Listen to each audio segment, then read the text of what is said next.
At the conclusion of weeks 4, 8, and 12, you are going to complete a project checkup and self-evaluation. I just wanted to go over the criteria with you in this checkup. The first criteria says that you're going to have your capstone in an online format and that it appears to be an excellent choice for your module and your targeted audience, and it's designed for direct use by your learners either independently or an extensive portion of the instruction for the class or training. So it's going to be used extensively by your learners. Of course, for younger students, the students need teacher assistance with some of the content on the module. Your design, presentation, free from errors, the learners are drawn into it, it's appropriate for your targeted audience. This is a part that is very important. You're going to include an excellent instructor, leader, trainer section on your LMS or your website. So this is a separate page, a separate section that is separate from the instructional portion, the student use portion of your site. This portion or this section of your site contains more than, "Hi, this is who I am." This portion of your site is going to contain instructor resources. It's going to contain information to help someone teach your or use your instructional design. So if it's not you teaching us, you're going to provide information here that explains to someone else how you intend your demonstration curriculum to be utilized or to be taught, to be implemented. Also on this page or in this section, you're going to contain any resources that are necessary for your curriculum. You're also going to have here your instructional model that you're using, that you're designing your capstone project around. So if you're using the Assure model, for example, this is where you're going to include that you are constructing this based on this model, and this is what it looks like based on this model. Remember, in one class in our program, we selected our model, we made a video demonstrating how this model supports our thoughts on how we're going to make our unit. So this is where you're going to share this with everyone. Also in this area, you're going to have any other documentation that's necessary. You might have your rubrics and explain how your assessments are going to be used. We had a student in the past who on their student side, where they had their daily activities where they walked the students through exactly what they were doing and had documents there. They also put the documents in this area so that as an instructor you can see all together the documents that are necessary for the entire curriculum unit. So how you design this is up to you, but this instructional page is very important. I'm going to go on down. This is pretty self-explanatory. We're going to look at your essential question to make sure that it's excellent. And excellent means that it's open-ended. It's not answered with a definite, what color is the sky? It's blue. It's open-ended. It stimulates the students to think at a higher level. It engages them in the unit topic. They start making predictions at the very beginning before they discovered content. It really draws them in, gets them excited. And then down below, the next criteria is objectives are clearly measurable. Be sure they are. I haven't figured out yet how to measure that a student knows something. They have to demonstrate something, whether they say it, they state it, they write it, they compare, they contrast, they create, they produce, whatever they do, it's measurable. And then also look at your objectives. And if all of your objectives are students will state this or student will state that, evaluate what level of Bloom's taxonomy of thinking you're having your students do. Is it all recall? Is it all just the basic comprehension understanding? Or are you having students do things that are upper level of Bloom's thinking? Are they analyzing, synthesizing, predicting, creating? Your module supports an extremely interactive learning environment. That means that your module isn't just saying, students read chapter 1, then come back here and post a reflection on this discussion forum.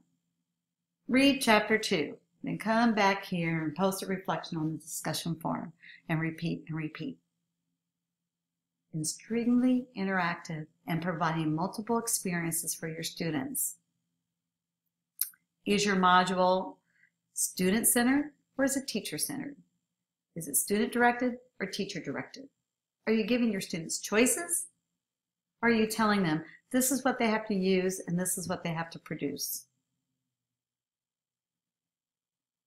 Is it connected to real-world activities? Are you preparing your students for 21st century learning? There's a clear evidence of an extensive variety of technology tools and apps integrated to support your instruction. This includes mobile technologies. And the last sentence is really important. Technology is essential to the core of the module and is more than an add-on. That this is their hub. This is where they're sharing. This is where they're producing. This is it. This is where they're finding it.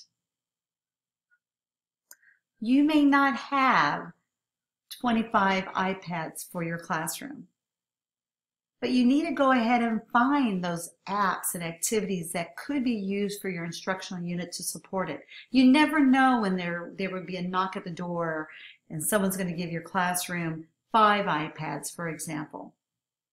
So go ahead and design as you had it and could utilize it.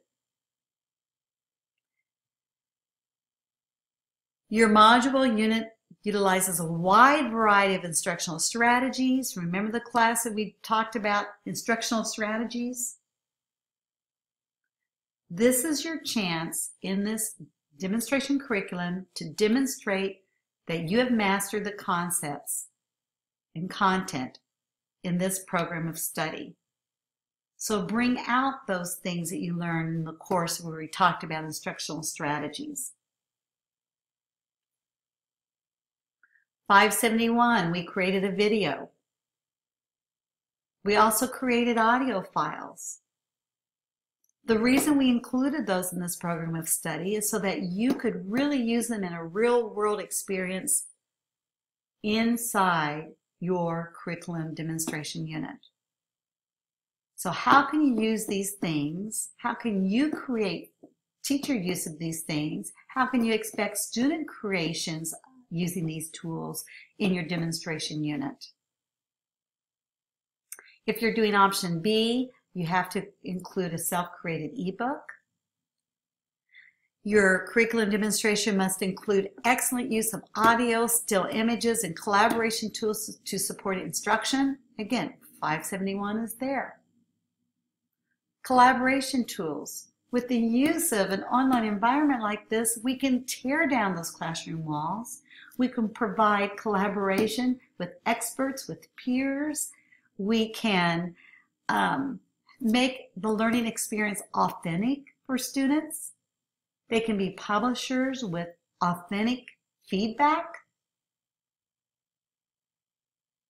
There's evidence that your curriculum includes more than adequate materials and learning activities necessary to master module objectives. More activities.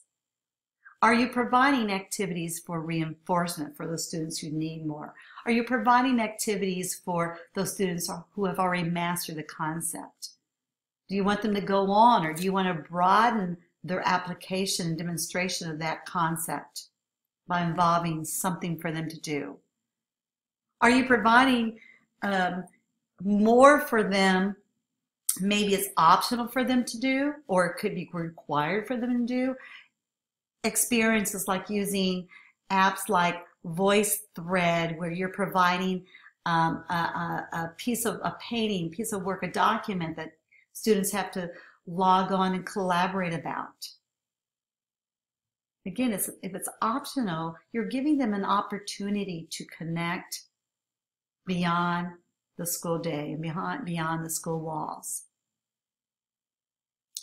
Your learning activities, your strategies, your tools, your assessments support the measurable objectives. There's clear indication of the instructional design model that you are going to talk about in your instructional design page, your instructional resource page. And your online platform clearly demonstrates the evidence of this design module. We talked about giving the students choices. They can learn anytime, anywhere. What are they going to do if they already have mastered concepts? Is it student-centered? Can they personalize? Can they decide what tool they want to use to demonstrate their knowledge? Are you giving them opportunities for that?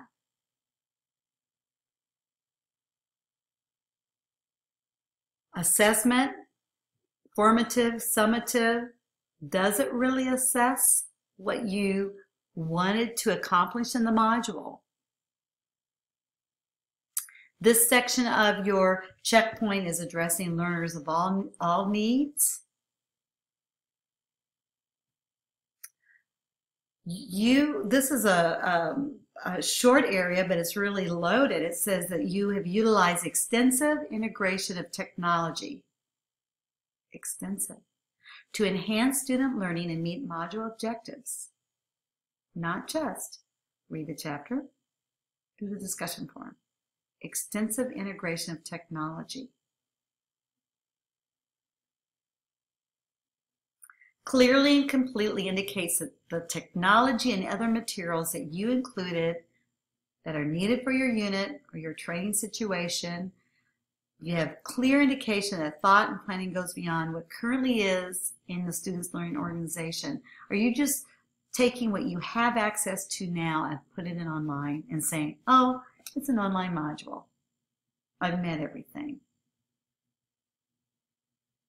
Or are you going further and demonstrating what you've learned in this program of study?